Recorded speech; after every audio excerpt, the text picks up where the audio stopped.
બોટાદ બાદ હવે સુરેન્દ્રનગરમાં ખેડૂત આંદોલનની જાહેરાત. ગાંધીનગરમાં પડશે પડઘા. વાત કરીએ ગત 12 ઓક્ટોબરે બોટાદના હળદર ગામ ખાતે ખેડૂતોની મહાપંચાયત યોજાઈ હતી, જેમાં પોલીસ અને ખેડૂતો વચ્ચે ઘર્ષણ થતાં ફરિયાદ નોંધવામાં આવી હતી, જેમાં 85 ખેડૂત વિરુદ્ધ ફરિયાદ નોંધવામાં આવી છે અને મોટાભાગના ખેડૂતો અત્યારે જેલમાં બંધ છે. દિવાળી પણ આ ખેડૂતોની જેલમાં વીતી હતી. ત્યારે હવે બોટાદ બાદ સુરેન્દ્રનગરના મૂડીમાં ખેડૂત મહાપંચાયતની જાહેરાત કરવામાં આવી છે. મામલતદારને આવેદનપત્ર પાઠવવાનો આ કાર્યક્રમ ગોઠવવામાં આવ્યો છે. ત્યાંના સ્થાનિક ખેડૂત આગેવાન રામકુ કરપડા દ્વારા આ જાહેરાત કરવામાં આવી છે અને મોટી સંખ્યામાં ખેડૂતોને આ કાર્યક્રમમાં જોડાવા માટે અપીલ કરવામાં આવી છે. જે રીતના ખેડૂતો અત્યારે જેલમાં બંધ છે અને કડદા પ્રથાના વિરોધમાં આંદોલન કરવામાં આવ્યું હતું અને ખેડૂતોની દિવાળી પણ જેલમાં જ વીતી હતી, ત્યારે ખેડૂતોનો પાક ન બગડે, જે ખેડૂતો અત્યારે જેલમાં બંધ છે તેમના માટે તેમના ખેતરે અન્ય ખેડૂતોએ વાવણી કરી હતી અને ખેતી કરી હતી, જેથી તેમનો પાક ન બગડે. જે પ્રમાણે આપણે દ્રશ્યો પણ જોયા હતા કે દિવાળીના દિવસે, નવા વર્ષના દિવસે ખેડૂતોએ ખેતરમાં જ દિવાળીની ઉજવણી કરી હતી અને જે ખેડૂતો અત્યારે જેલમાં બંધ છે તેમના ખેતરે ખેતી કરીને તેમનો પાક ન બગડે એટલે તેમની વહાર ખેડૂતો આવ્યા હતા. ત્યારબાદ હવે 27 તારીખે એટલે કે આગામી સોમવારે ખેડૂત આ અન્ય કાર્યક્રમની જાહેરાત કરવામાં આવી છે. રામકુ કરપડા દ્વારા આ કાર્યક્રમની ઘોષણા કરવામાં આવી છે, જેમાં મોટી સંખ્યામાં ખેડૂતો જોડાય તેવી અપીલ કરવામાં આવી છે.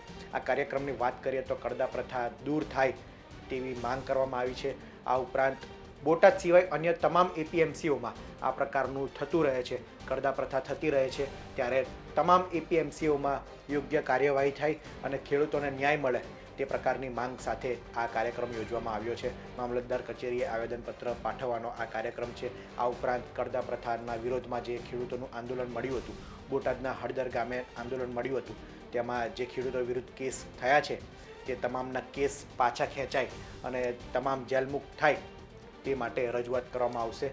આ કાર્યક્રમ ગોઠવવામાં આવ્યો છે, જેમાં મોટી સંખ્યામાં ખેડૂત આગેવાનો અને ખેડૂત નેતાઓને જોડાવા માટે ખાસ અપીલ કરવામાં આવી છે. ત્યારે આગામી સોમવાર એ સુરેન્દ્રનગર માટે ભારે દિવસ રહે તેવું લાગી રહ્યું છે, કારણ કે જે પ્રમાણે બોટાદની ઘટના બની હતી ત્યારબાદ પોલીસ પણ સતર્ક છે એક તરફ અને બીજી તરફ ખેડૂતો પણ લડી લેવાના મૂડમાં છે, કારણ કે ખેડૂતોની જે માંગ હતી કે અમે જે માંગ કરી રહ્યા છીએ તેના વિરુદ્ધમાં સરકાર એ પોલીસને આગળ ધરીને ખેડૂતો પર ખોટી ફરિયાદો દાખલ કરીને ખેડૂતોને જેલમાં બંધ કરી રહી છે. તેના વિરુદ્ધમાં હવે અન્ય એક કાર્યક્રમની જાહેરાત રામકુ કરપડા દ્વારા કરવામાં આવી છે. ત્યારે સાંભળીએ રામકુ કરપડાએ શું કહ્યું.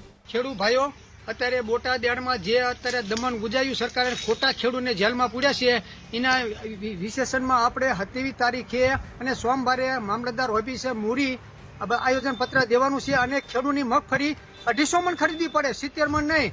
ખેડૂતનું પણ ભેગું આયોજન પત્ર દેવાનું છે. એટલે તમામ ખેડૂતને મારી નમ્ર વિનંતી છે, 27 તારીખે અને સોમવારે 10 વાગ્યે મૂડી મામલતદાર ઓફિસે તમામ ખેડૂતને પહોંચવાનું છે.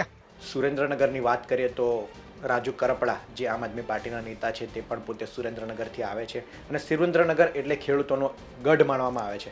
મોટી સંખ્યામાં લોકો સુરેન્દ્રનગર પંથકમાં ખેતીવાડી સાથે જોડાયેલા હોય છે. ત્યારે હવે સુરેન્દ્રનગરના મૂડીમાં આ કાર્યક્રમની જાહેરાત કરવામાં આવી છે. આમ તો આ કાર્યક્રમ એ મામલતદારને આવેદનપત્ર પાઠવવાનો કાર્યક્રમ છે, પરંતુ આવા મોટો કાર્યક્રમ થતો હોય, મોટી સંખ્યામાં ખેડૂતો ભેગા થતા હોય, ત્યારે કાયદા વ્યવસ્થાની સ્થિતિને ધ્યાનમાં રાખીને પોલીસ બંદોબસ્ત પણ ચુસ્ત ગોઠવવામાં આવે છે, જેથી કોઈ અનિચ્છનીય ઘટના ન બને. ત્યારે આગામી સોમવારે આ કાર્યક્રમની જાહેરાત કરવામાં આવી છે. રાજુ કરપડાના નજીકના રામકુ કરપડા દ્વારા આ કાર્યક્રમની જાહેરાત કરવામાં આવી છે. ત્યારે હવે આગામી સોમવારે એ સુરેન્દ્રનગર માટે કેવો દિવસ રહેશે, કેવો ખેડૂતોનો પ્રતિસાદ રહે છે આ રેલીમાં, તે જોવાનું રહ્યું. આ વિડીયોમાં હાલ આટલું જ. ગુજરાતના તમામ મહત્ત્વના સમાચાર માટે ગુજરાત તક જોતા રહો. ધન્યવાદ.